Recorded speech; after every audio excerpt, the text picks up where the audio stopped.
into some arrangement that made sense as the result of that query. The result of that query looked very much like a table itself. And so if you imagine that your tables, the rows of data in your tables are actually rows of text in text files, and you have you're using commas as column separators between the values on the lines in your text files, then if you want to achieve the result that the query gives you, what are your options? I mean, you can just pick up your mouse and start copying and pasting from those two text files into a third text file until you get all of the data arranged in the way that you would like it to be, right? But remember, your tables only had up to, like, I don't know, 8 to 10 lines of data in it. What about two tables with 3,000 lines of data in it each? You would not be quite so ready to go the copy-paste route with something like that. All of the checking that you would have to do to merge values together like that. So that's what this software is really valuable for, is as we collect more and more data every day, just with the everyday workings of the companies using these databases, we end up with huge files worth of data that often need to be merged very quickly and efficiently. And so that's what database management systems do for us. That is why these database management systems have become the lifeblood of so many companies. If databases stopped working overnight, companies would go out of business. Amazon is basically one big database on the internet. If it doesn't have databases, it's not selling anything anymore. So whatever I said about typewritten sheets of paper goes for text files as well down here too. If different people in different departments are managing their data in separate text files, then you might imagine that if both of those departments are dealing with the same customer, both departments will have data redundancy, both departments will have that customer's name in their files somewhere. How did they input that data in their files? Did they type it in at the keyboard? Because now there might be misspellings. Maybe somebody went to the trouble of writing a program that would copy data from one text file into another text file. But now we have all of these, if we don't have a database system, we have all of these special programs that are written just to take data from one file and make sure that the data is correctly spelled, has been exactly copied into the other data files. And a company that runs like that without a database management system is going to have like dozens of these weird single-use programs written just to get their daily business done. Databases simplify the job of storing and managing and using data in order to make everyday business decisions.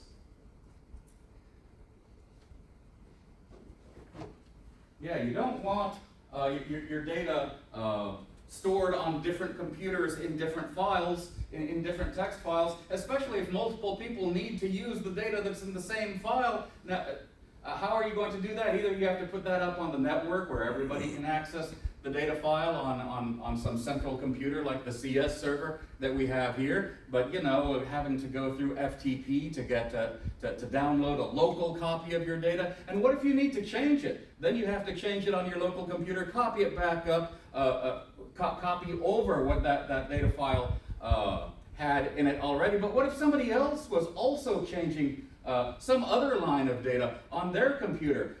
Whoever copies their version up last to the CS server is the only one whose changes will be saved. And so it's complicated if we've got multiple files in multiple departments, that multiple people need, presumably at the same time in order to do their jobs. And they're not even dealing with the same customers, but the changes they make to their own individual customers might override the changes that you just made and copied up to the one single source on the network. And so this is what databases facilitate for us. It avoids a whole lot of problems in its task of allowing multiple people access to the same single data sets that everybody needs, without anybody overriding changes that anybody else makes to that data set. So some big problems that if we're writing a database program we want to avoid are integrity problems.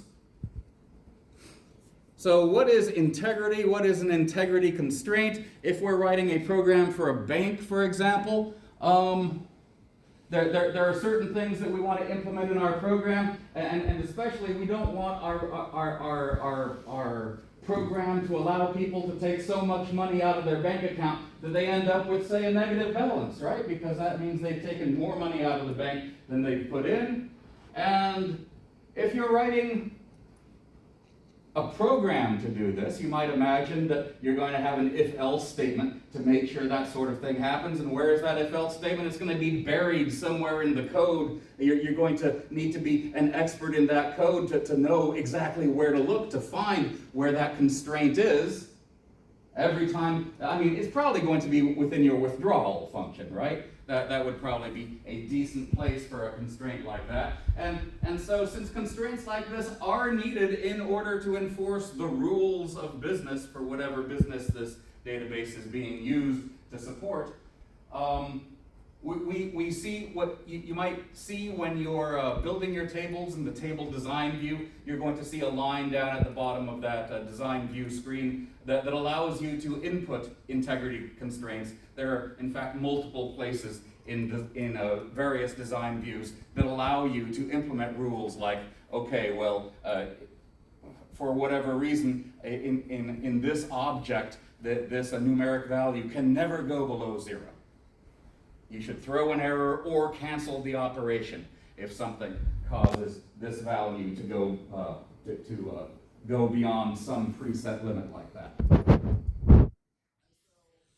If we're writing our own program to implement these rules, then we have to figure out for ourselves where these constraints should go, and then programmers who come behind us and have to change the rules might have a hard time changing even working code that we have in there. Most of you were in the data structures and algorithms class earlier, where we had a half lecture from Uncle Bob, and everything that he was talking about applies here. Even if you're going in and have an honest thing that you need to change in the code because of changing laws or whatever, or changing rules within the business, even tiny little changes that you make in one section of a big complicated program can have far-reaching consequences in seemingly unrelated parts of the program, just due to decisions that individual programmers made when they were first putting this code together.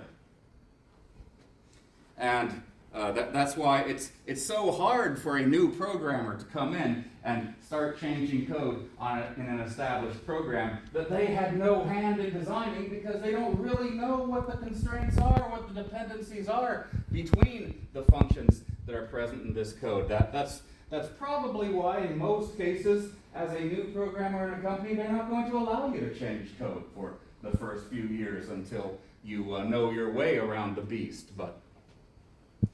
So, integrity constraints is kind of a fancy term for implementing the rules of a business within your data management system. And so databases attempt to facilitate that for you. There are multiple places in Microsoft Access where you can implement rules like that. And there's another big concept called atomicity of updates.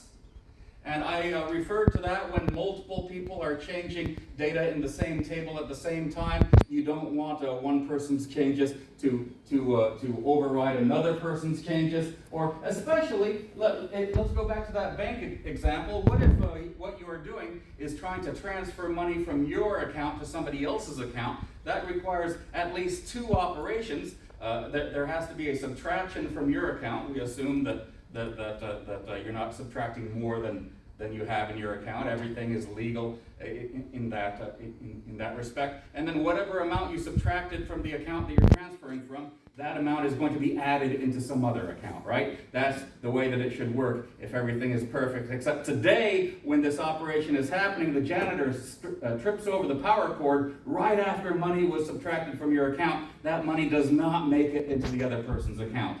Atomicity of updates means when you have a process that requires several important things to happen in sequence, if they don't all complete, then they're all going to be rolled back.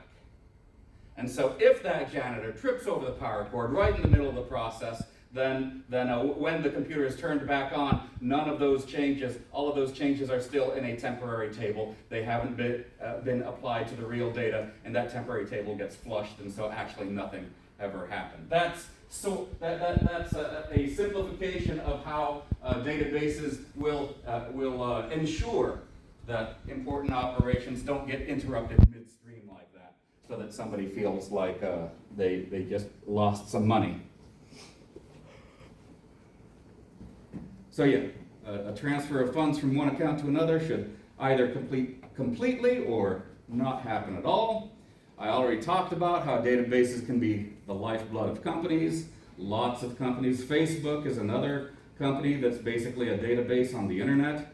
It's just vomiting out the contents of its tables in a way that makes sense to you. You only see your friends' posts or friends of friends or whatever, and so every individual person is only seeing 1% of the contents of that database, but they're customized to each individual. Discord, again, anything where you're posting posts to subjects, a list of subjects in an application, that's basically all contained within a database, and database contents are just being printed in a given order, filtered in a certain way depending on the viewer, for whoever is requesting a page of information to be downloaded to their computer. Those of you who were in web programming last semester, we didn't actually use databases to create our PHP files, but we could have. All we had to do is ask a database to return this data to me, and we arrange it in a particular arrangement on the screen, in the page that gets generated dynamically, and it's very easy to leverage a database into the workings of our PHP pages in a web programming situation.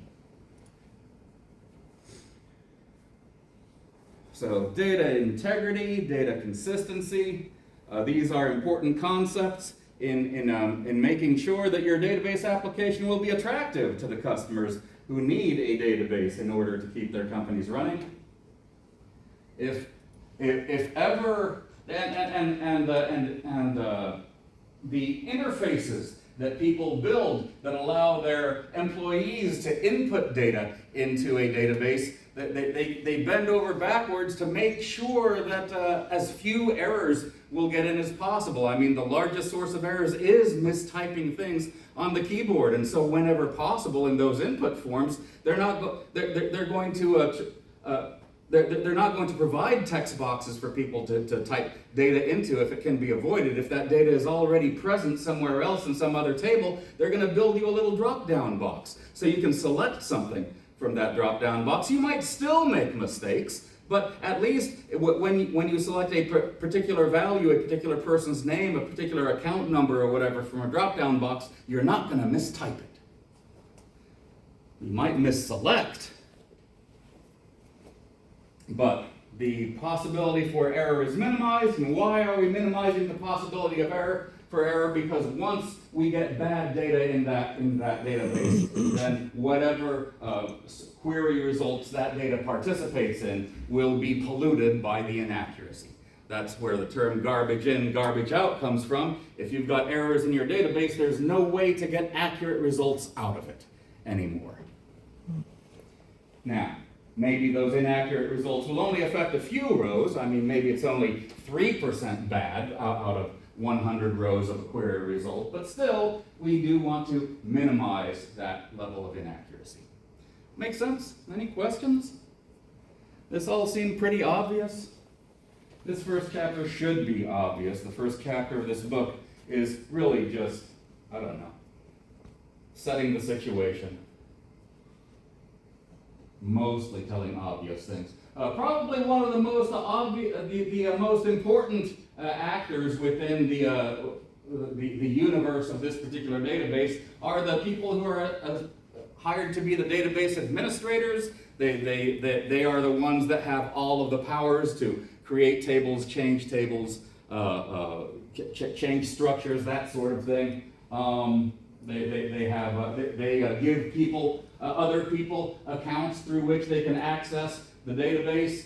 So they coordinate, they monitor who gets to use that database. They are in charge of making sure that that database has enough storage to store all the data that it needs. So they buy the software and hardware resources to keep that database running. And probably the number one most important role that a database administrator has with respect to their own database is that there is going to be an exact copy of everything in that database made every night at midnight in some other computer halfway around the world, so that if ever a fault opens under Bemidji, Minnesota, and your computer systems all fall down into the center of the earth, there's still a copy of your database over there, so you can still run Amazon from Bemidji, because over in Kuala Lumpur or something, there's another copy of all the data that you had in your database at midnight the night before that earthquake erupted under Bemidji, destroying your entire organization. Microsoft and Amazon all do this. They're going to have the copies of their data stored far enough away that if a nuclear bomb explodes, if something terrible happens in the one location where all the data is stored that is currently being used by the websites, by the internet, there's going to be another copy somewhere, so they can at least back up to the state the machine was at the time of the last copy, the copy over the last backup.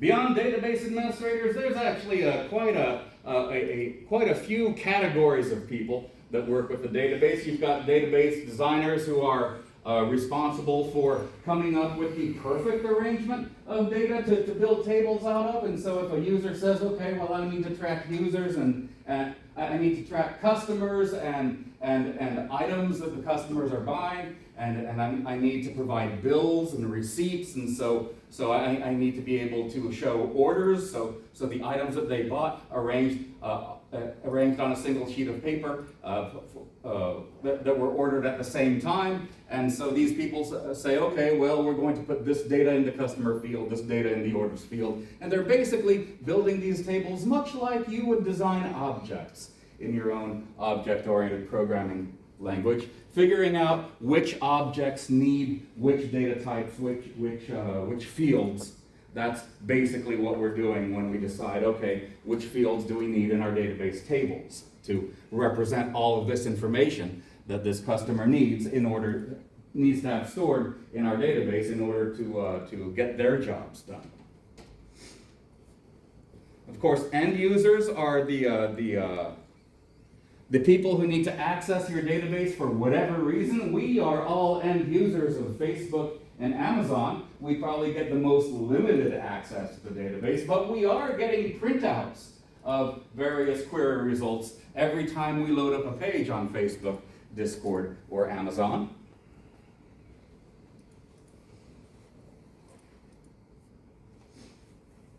System analysts are basically database programmers. And so if a customer or an end user makes a request, I need to be able to see data in this arrangement, then these are the people who come up with the SQL code, and they write functions containing SQL code in order to manipulate data, in order to be able to display the particular ordering, the particular, it's not combinations that I'm thinking of, it's a P word, permutations of data that a person requires that makes sense to them in order for them to achieve their goal.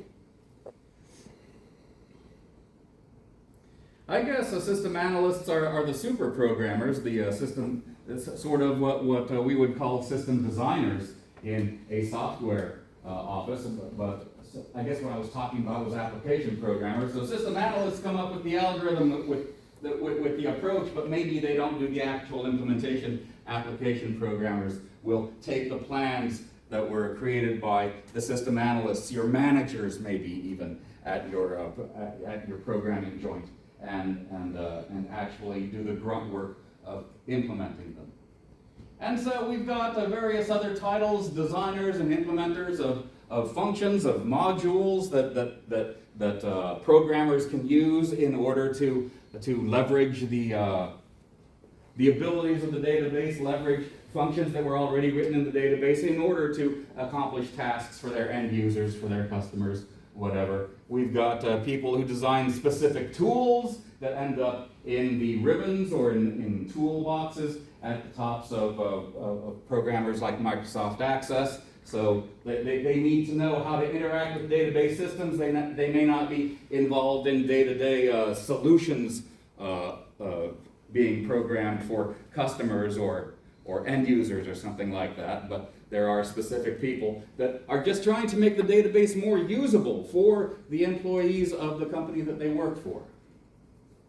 And of course, you've got the janitors, the operators, the maintenance personnel that keep everything running, that make sure the hard drives are all working. The most important part of a database is where that data gets stored, and so that stuff has to be in working order 100% of the time, 24 hours a day. So we need the technicians to keep that stuff working. They're not the programmers, they're not customer facing or anything, but without them, again, we would lose our databases, and then the company would lose its ability to live, to survive without its databases in working order.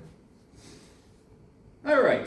So various categories of people who work with databases. For us, most of the time, we would be application developers, and until we were promoted because of our skills within the little database universe at the company. We might eventually become system designers or even database administrators. But often the sort of thing that we do in this class is just application programmer type stuff. I need to get this data out of the database and insert it into a page to show a list of all of my favorite games or all of my favorite songs and their singers or whatever it is that we care about. Where is that data stored? Inside a computer, because the database application itself, the database management system, it's just another EXE, it's just another program. That program is in charge of saying, okay, I have all of this information that I need to store in this, what is it, MDBX file or .acc file? I forget what the extension is for Access databases. There's so many of them now that they've done so many upgrades. But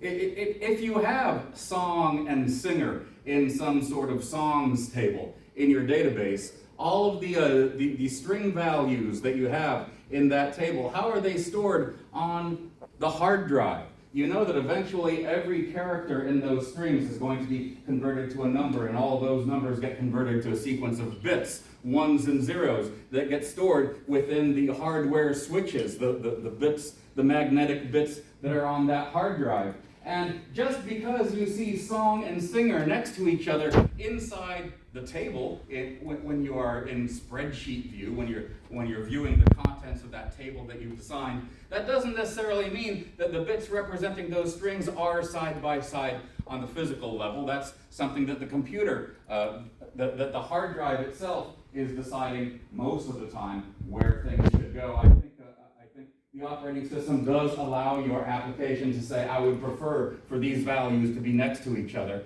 but I think that's more an artifact of when our hard drives were spinning disks, and now that things are being retrieved magnetically, they don't actually do need to be next to each other in order for efficient retrieval to happen. But we, as the programmers, tend to not have very much control over where data is stored physically on the hard drive disks. For the most part, we don't want to care about that. We don't want to even have to think about that. We want our application to give the data to be stored to the computer will store it, and when we next need it, it will be able to bring it back to us quickly. And so that's mainly what the operating system's responsibility is allowing, is as an interface between your application, your database, and the hardware of your system, so that you don't have to think about it. But every record, every row that you store inside these tables is eventually going to have to be stored somewhere within that magnetic surface as bits and bytes in order to be retrieved later. What we are seeing when we ask for the contents of our table to be displayed in Microsoft Access is a logical representation of our data. Wherever that data does happen to be stored physically on the disks, it's being showed to us in whatever order we designed that table to show those fields to us. So whatever, the ID field first, and then name, song name, and then song singer name. If those are the first three items in the design view of the table, then those are the first three items that are going to show up on the row within the logical view that is provided to us by the spreadsheet view of the table. Does that make sense? So that's why when we talk about schemas, what you often see is something that's similar to the design view of a table. It's basically a box in the universal modeling language. You might see the acronym UML used, and that's just a fast way of representing the structure of a table. And so, I don't know if I'll ever use this example again, but since I have been talking about a table that stores songs, I might just as well represent that sort of design concept, the schema of the songs table, of consisting of an ID, which is going to be of some type integer. I mean, even if it's auto number, it's probably still going to be integer at its base. And I'm never going to use auto number as a type. I'm always going to go with the fundamental data types like integer anyway.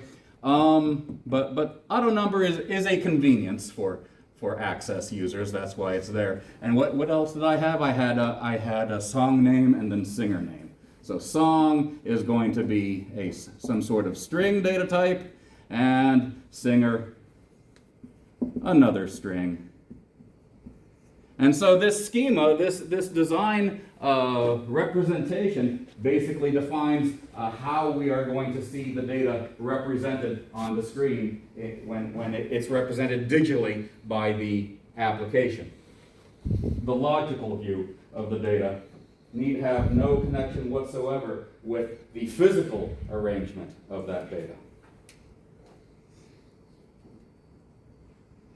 And so this is how the textbook for this course represents schemas, or it's a way it's basically declaring a data type.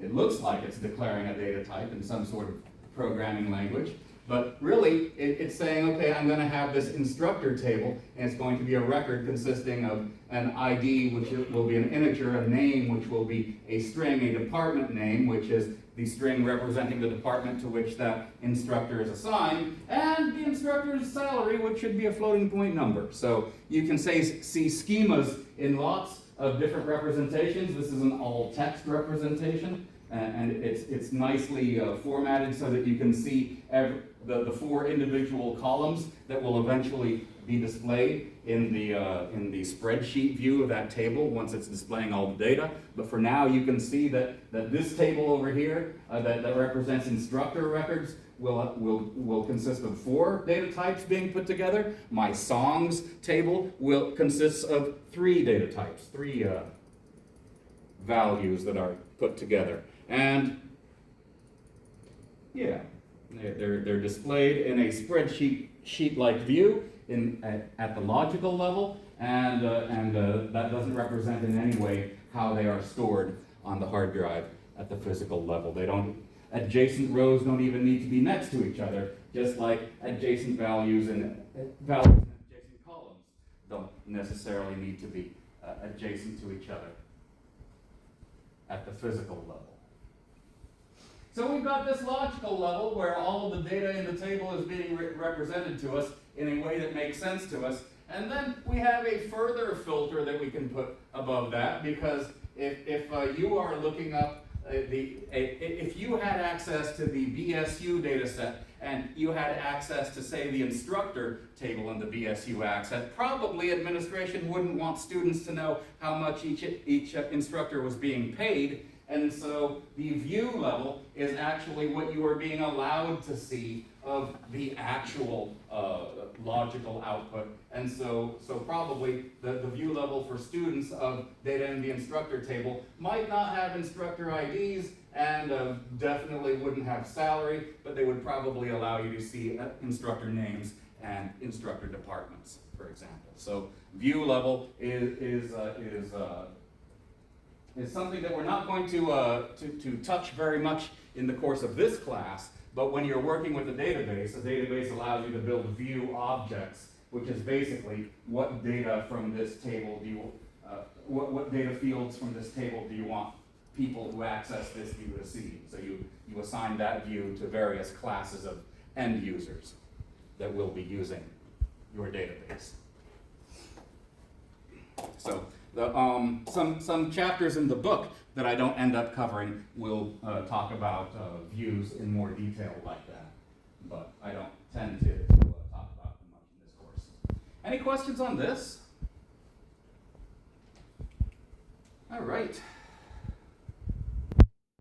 So the book provides this representation of your data is stored somewhere physically on the hard drives, and you could see the whole totality of that data table by table if you wanted to. If you were the system administrator, if you had the appropriate permissions, you could see the entire contents of that table. But mostly what a database delivers is to random people out on the internet is one of a collection of views. So if you're just accessing a product list from Amazon.com over the internet, you're going to see a lot of details that you're allowed to view, but there's probably further details that were in those tables that aren't being showed on the page.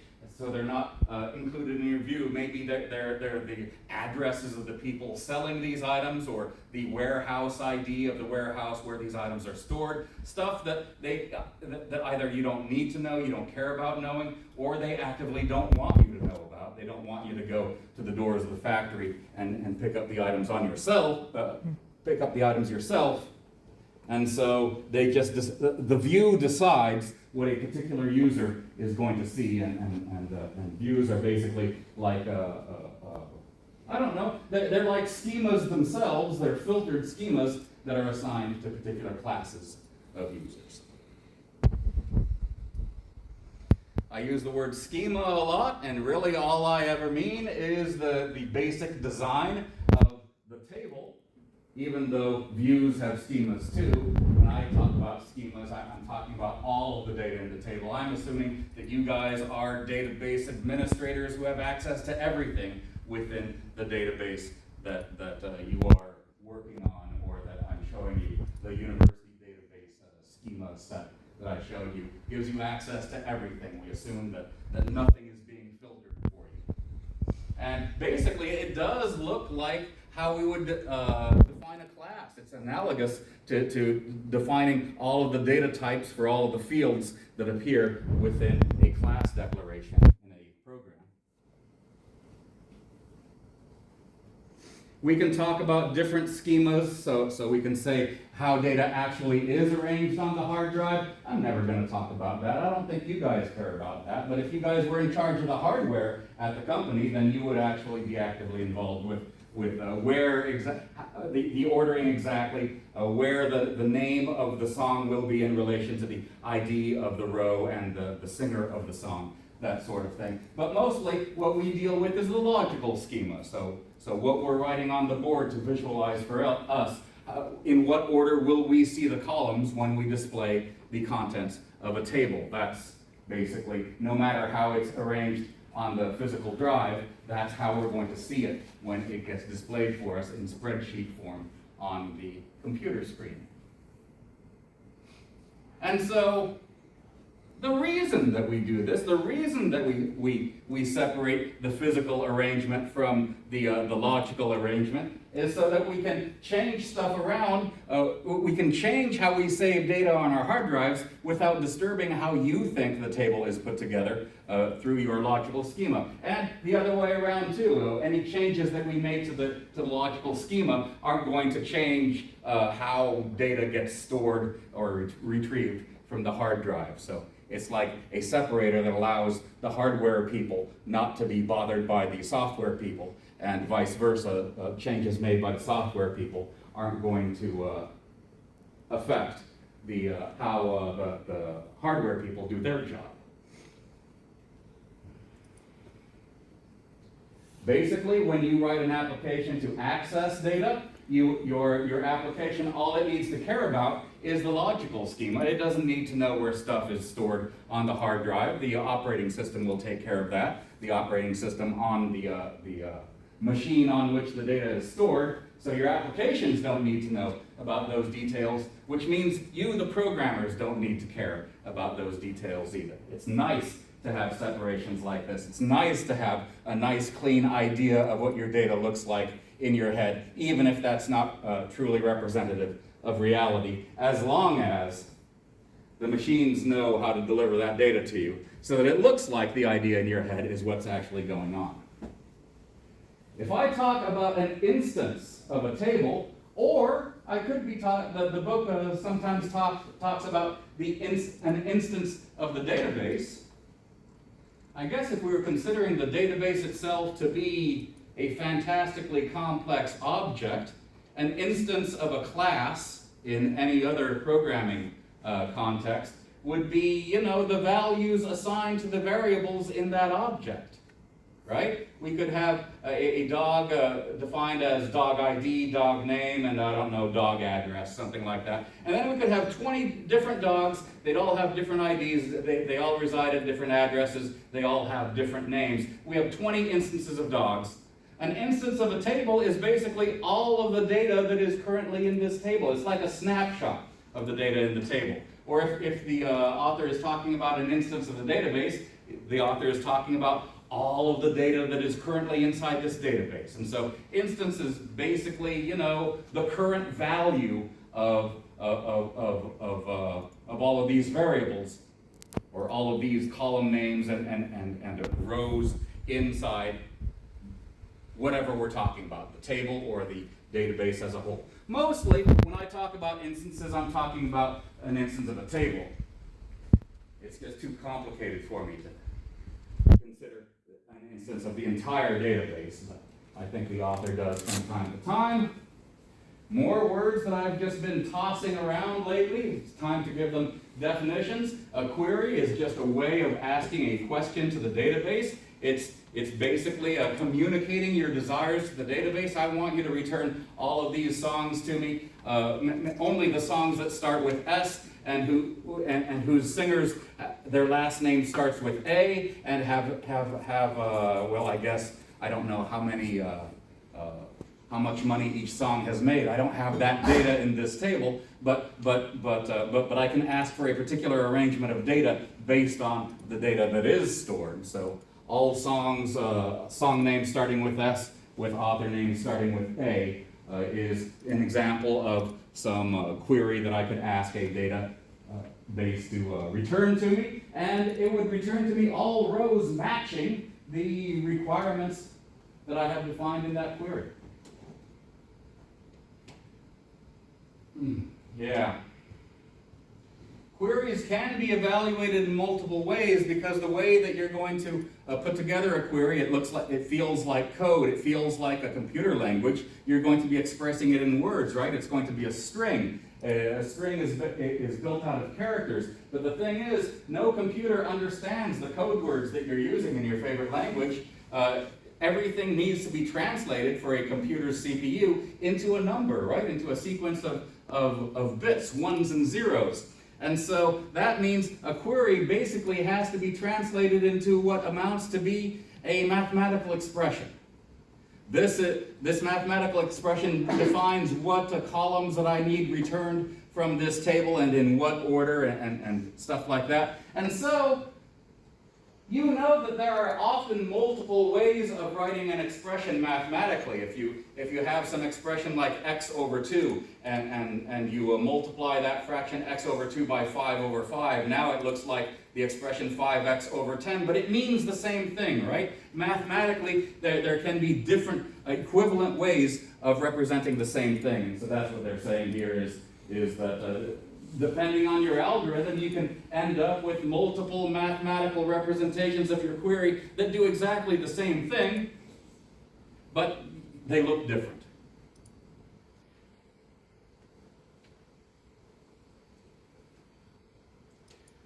The important point, I guess, to take out of this is that some representations of the equation will be more complicated to process than others. And so when they're talking about cost difference, how much effort does it require to get the same result this way versus getting the same result this way, or using this equation to generate the result versus using this equation to generate the result? And so, since there are different ways that we can represent queries, usually multiple algorithms are used to do the translation. You get multiple mathematical representations of how this data will be retrieved, and then each one is tested, and whichever one ends up being the fastest one, that's the formula that's used to retrieve the data. So now we know that there is some secret magic going on under the hood in your database management system that is changing your words, your queries, into mathematical expressions. This is reason number one why I never want to write a database application myself, because already this is starting to sound complicated. But yeah, they evaluate the cost difference between different mathematical approaches of retrieving your data. They do it in a quick way so that you don't even know that it's happening, that multiple approaches were evaluated. So they're estimating the costs of those operations, and whichever representation seems to be the most efficient, that's the one that they'll go with. I mean, the difference between an efficient retrieval and an inefficient retrieval is probably still just fractions of a second. You probably wouldn't notice it if they chose the worst one instead of the best one, but it's important for the database to choose the best one because you are usually not the only user of that database. There's 1,000 other people on the internet right now looking up airfare prices, and that database has to service everybody's requests. And so it needs to at least make an attempt to make sure that servicing each request will be as efficient as possible so that nobody feels like they're experiencing any delays.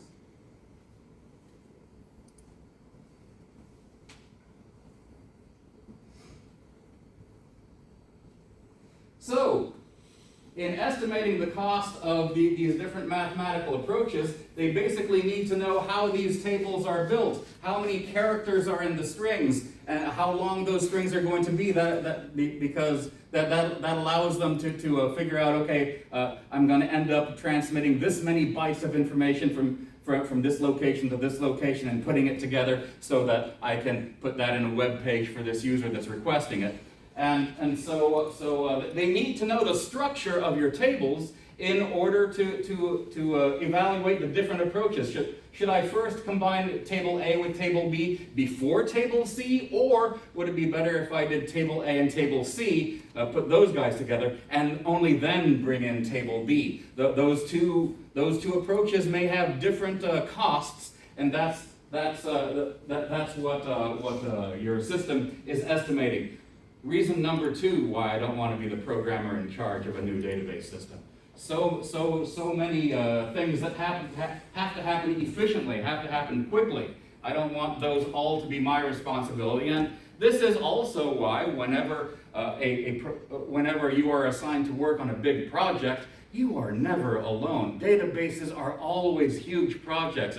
If you're going to go up against Microsoft Access and try to program an application that competes with Microsoft Access, that even though everyone makes fun of Microsoft Access as one of the worst, slowest databases ever, it's actually going to be hard to beat, especially as a single programmer. You're going to be working on a team of 100 programmers to come up with something that is at least better than Microsoft Access, that has a chance of stealing some customers from Microsoft.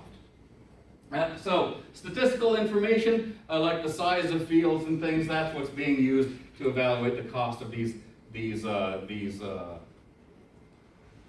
operations in order to evaluate which approach should be taken. So I'm just going to hand wave my way through that because, again, you guys as writers of queries don't need or want to care about this. Just you know that something is happening under the hood every time you ask for a complicated query, especially if you're joining a table of 3,000 rows to another table of 10,000 rows to another table of 5,000 rows. That's where these computations actually matter. The order in which tables get joined together. Usually, it's the largest table that's going to take the most time, and so it's important where that table gets joined in the process. So this is an illustration, I guess, of what I was talking about. You come up with a query here, you provide it to the system translates that into some sort of mathematical equation, let's call it. It's actually going to be like an algebra expression. We're all familiar with algebra expressions, right? It's not going to be something like x squared plus 10x plus 7, but you know, it's going to be similar. We can represent it with symbols. Usually we use Greek letters, and we can represent any written SQL expression as something that's vaguely mathematical looking in terms of relational algebra. So that represents turning a string into a mathematical expression, and then this optimizer is the one saying, okay, well, these are the tables they want to join together, so in which order should we join them? It runs a few tests and figures out, okay, we're going to go with a method A and not do it method B or method C's way. And so provides the execution plan to the evaluation engine, who actually takes all of the data and combines it together in such a way that you get the output that you asked for in your SQL query. So just providing a query to your database and getting the answer back is surprisingly complicated, right? We probably wouldn't have thought there were so many steps in this process.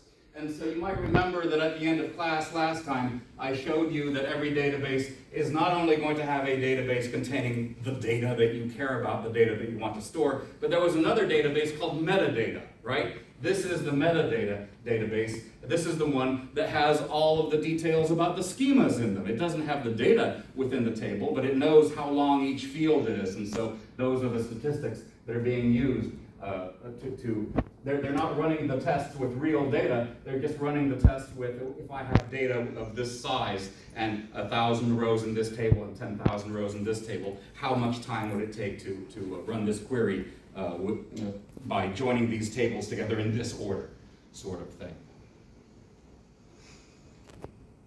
All right, a transaction is what I was talking about when you're transferring money from your account to somebody else's account. There are things that have to happen in a certain order, and if any one of those operations fails, then the entire thing fails. A transaction is the object that you build out of individual operations that must happen, or none of them happen. So that's, but essentially everything that you do in a database is a transaction. It's just that most of the simple things you do in the database are the transaction just contains one operation in them. But that's, again, that goes back to the atomicity of the command that you provide to the database. It's just most of the time, if the one thing fails, then nothing happens, or it all happens. It's kind of easy to understand. But when you do come to a case where something has to be changed in this table, but also this table needs to be updated with whatever was changed, then multiple operations happen in a transaction. Again, a lot of this happens underneath the hood, so we don't have to worry about that. It's just the programmer of the database has to implement that sort of data structure. All right, and of course transactions can happen between distinct databases. That's what happens when you transfer money from your account in one bank to an account in another bank. The DBMS must guarantee that each transaction feels isolated. So No matter how many people are working on your database at once, whatever you're doing appears to be the only thing that's going on, at least to you, within that universe. And so your transaction should be independent of everybody else's transaction. And we were talking about atomicity, so if your transaction requires multiple operations that to complete successfully, then they all have to be successful, or else they all get rolled back from wherever the failure occurred. I think that's all the time I have for today, but I also think I'm most of the way through this thing. Yeah, that's the end of the PowerPoint. So, I guess I will be starting on the Chapter 2 PowerPoint on Friday. Thank you very much for showing up, everybody.